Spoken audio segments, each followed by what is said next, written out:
ვეფხისტყაოსანი, ავტორი შოთა რუსთაველი. ამბავი როსტევან არაბთა მეფისა.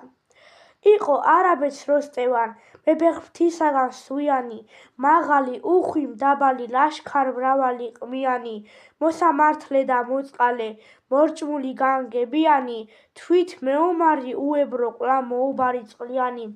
სხვაზე არ ესვა მეფესა, მართოდენ მარტო დასული, სოფლისა მნათი მნათობი, მზისაცა დასცა დასული, მან მისთა მჭვრეთთა წაუღის, გული გონება და სული, ბრძენი ჰყავს მისად მაქებრად, დაენა ბევრად ასული. მისი სახელი თინათინ, არც ესეცოდნარია, რა გაიზარდა გაისო მზე მისგან საწუნარია.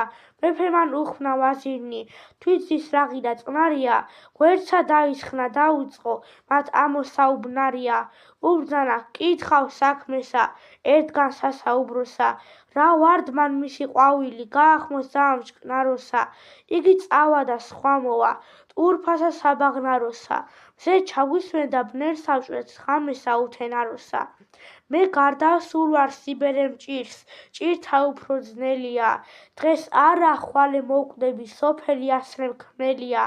რაღაა იგი სინათლე, რასაც ახლავს ბნელია, ჩემი ძე დავსვათ ხელმწიფედ, ვისგან მზე საწუნელია. ვაზირთა ჰყადრეს, მეფეო, რად ბრძანეთ თქვენი ბერობა, ვარდი თუ გახმეს ეგრეცა გვმართებს მისივე ჯერობა. მისივე მეტობს ყვავილთა, სული და ტურფა ფერობა, მთვარესა მცხრალსა ვარსკვლავმან, ვითამცა ჰყადრა მტერობა.